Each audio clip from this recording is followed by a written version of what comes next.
Hey guys, quick video on putting some reverse LED pods. These back racks come with 2 tie down points, which you can see on the top, but I had a buddy who's got the same thing and he doesn't use them. So I put them down on the side and they have a perfect mounting hole. So I'm gonna mount a cube on each side. Picked these up off of Amazon for like 32 bucks. I got them, I like how they got the black housing. It's not all chrome in there. This will sit here like that. And there'll be one on the other side as well. So I just threw them on there, just bolted them through. They're not wired or anything. See what they look like. So if you flip it upside down, you can actually get it lower. So it's actually below this. Obviously you're not gonna be able to see behind you, but it'll get the sides like out here.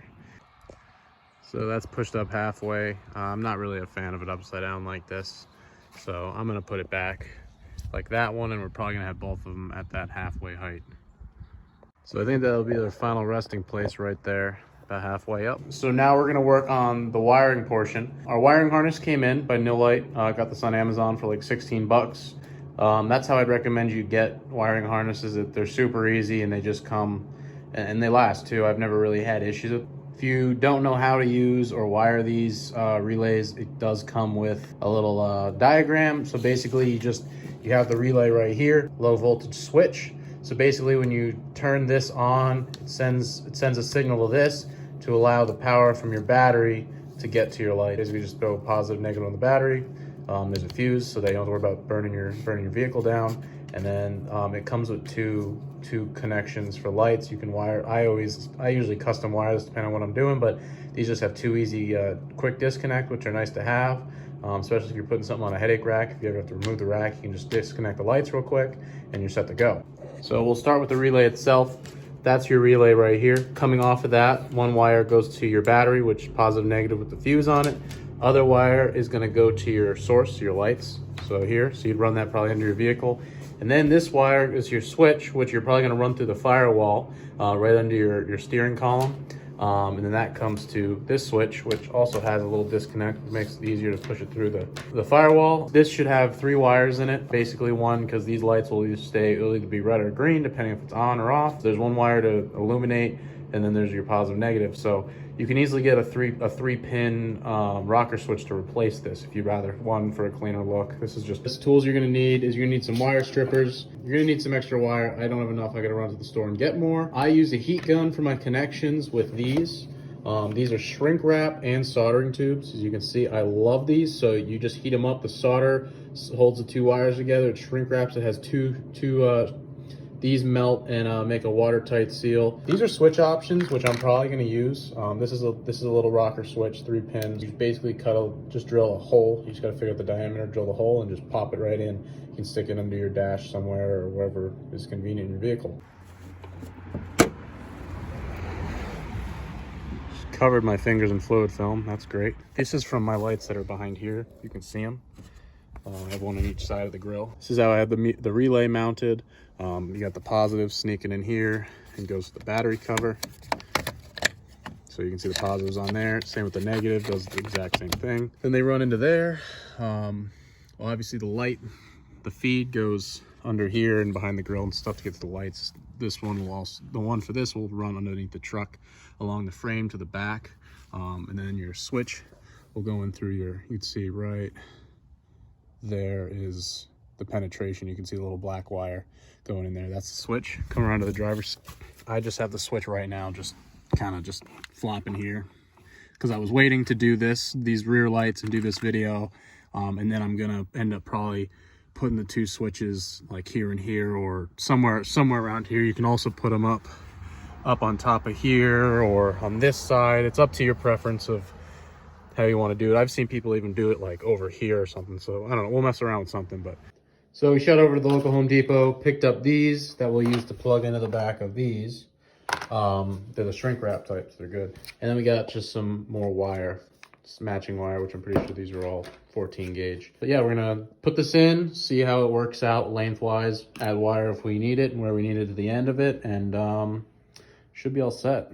First of all, you don't want to attach these first because if you're messing with wiring, cutting wires and splicing and stuff, you don't want to have live wires. So I'm going to leave these here just so I know for the length of where they got to be. So now we're going to run the wire underneath the truck first, and we're just going to zip tie it underneath. So first off, I chose to just zip tie my relay right here, just keeping it simple. that's another thing you'll need to zip ties. For running the wire back to the back, you see that big cluster of bundled wires right there. It runs in behind the tire well. I'm gonna follow that and I'll show you where it comes out underneath the truck. So now we're underneath the wheel well. This is your wheel well liner, and we gotta find it. Started pushing it through over here somewhere. Don't do this after you've got fresh fluid film. It makes a freaking mess all over me. This is a good little tip I figured out is I take like a skinny piece of wire, like something that'll stay straight, and you can tape the wire to it to snake it through. So there we go, we got our snake coming through. So we got our wire coming down through there. See the end of it's over here. So I have some wires from my bed lights that light up inside my bed running that come from inside the truck. So I'm gonna run these with these and just keep zip tying to it along the bottom of the truck. And then when I run out of length, I'm gonna cut these off and add more wire to them. So you can see with the length, this is where the first one splits off here. So what we're gonna do is we're gonna cut it here, add in like probably 2 just long pieces, and then we'll run them along the bottom and then up in here. And then we can splice back into those extended pieces. We can splice back this end piece into so that we can hook. Just stuck them in my vise. What I like to do is I'll twist them together so they kind of are tangled up as one. It's roughly like 10-11 feet, kind of just guesstimating on how much I'm gonna need. So I just cut a little extra to play it safe. So before you twist these up, and if you're gonna use the same color wire, I mean, you could always buy 2 spools of wire, but I just wanted to buy one mask, one of black. I've marked each end with a red piece of electrical tape, so I know which one. This is gonna be my positive wire. Now she's all twisted up, a lot easier to work with. So pull it out of the drill and go splice it in.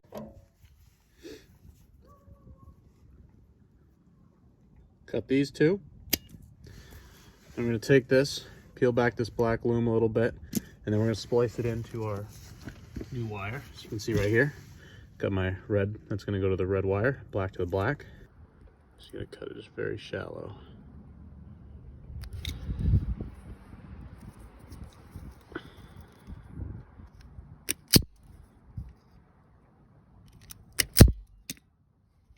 Then you can take the 2 wires, kind of twist them up in the middle, and slide this back over. Just like that. Make sure that that little solder ring lands right on it. And we're ready to heat shrink it.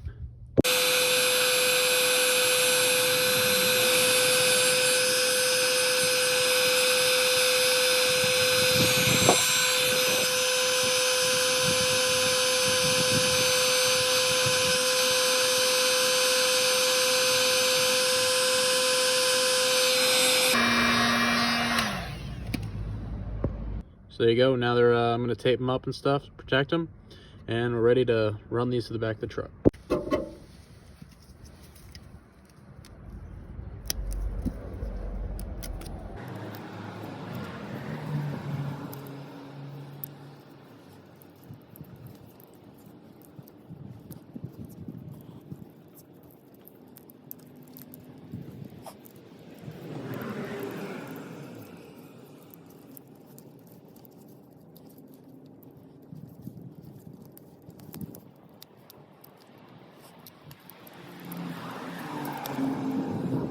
We're zip tying it along that one, then we met it up with this one.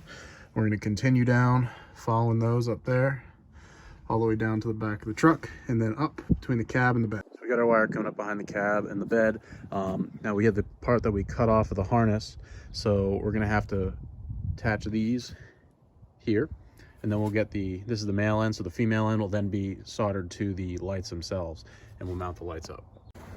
All right. So we have the ends spliced into our extra extension wire. So basically, this is all set. We just got to run the longer one to the other side.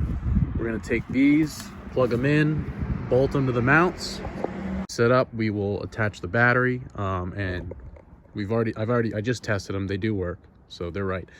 So we'll attach it to the battery permanently and then run our switches in. All right, we got them bolted up. So we got the battery attached up and our lights are on. So what to do here is take this is from our switch, disconnected the switch. So we're gonna put this through the firewall where I showed you earlier down there. So you're gonna come underneath your steering column. You can see it coming through right here. So we're gonna pull it in. Got this, we'll feed it up here and we're gonna stick our switch out maybe on this side. So I am just putting it here. This is just my quick option. I just use the 3M tape, and this is also just an option you could do just to have it right here. And then we'll revisit putting the 2 other switches in and drilling holes probably right here or somewhere else around the steering wheel. You got to make sure you get that pushed back in, or else you could have some water leakage inside and get under your carpet. All right guys, the lights are in and complete and they look great. Hope this video helped you guys out with how you want to figure out how you need some rear facing LED lights for work or backing up, plowing, whatever you do. But stay tuned for more videos like these.